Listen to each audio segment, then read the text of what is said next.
صلي على النبي. انا مش جاي ولا اكلمك على ماتش ولا جاي اكلمك على فنيات، اسمع الكلمتين دول. نتكلم بحق ربنا، اقسم بدين الله كلمتين من قلبي وماليش مصلحه مع اي بني ادم، ورب الكعبه اللعيبه دي ما تستحق الدوري.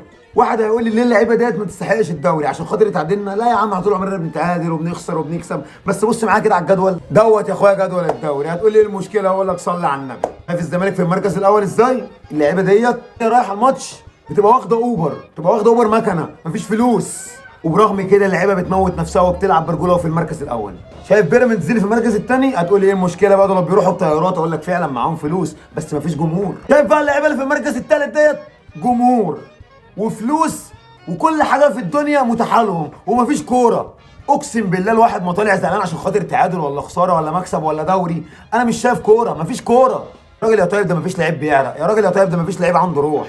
عشان ندي كل واحد حقه باستثناء تريزيجيه بيعمل كل حاجه لوحده. بص يا اخويا، هو ربنا بيدي كل واحد على قد تعبه. الزمالك اللعيبه بتاعته بتلعب ارجل من الاهلي. انا هقول الكلمه دي ومش خايف، لان انا مش بتكلم على اللعيبه، يعني انا ما يهمنيش اللعيبه. انا راجل اهلاوي، انا راجل اهلاوي ماليش دعوه باللعيبه اللي بتلعب. اللعيبه دي موظفه هيمشي وهيجي غيرها. انت اتكلم بحق الله. لعيبه الزمالك ما بتلعبش برجوله على لعيبه الاهلي. يا راجل يا طيب ده مفيش. يا راجل يا طيب ده قبل ما الدوري ما يبدا اقسم بالله الناس كلها قالت الزمالك هيفنش خامس ولا سادس. هو الدوري لسه ما خلصش، يعني ممكن الاهلي ياخد الدوري بعد ده كله، بس باللي انا شفته مفيش رجوله. هات لي كده يا راجل يا طيب اخر ماتش الاهلي لعبه حلو وبرجوله.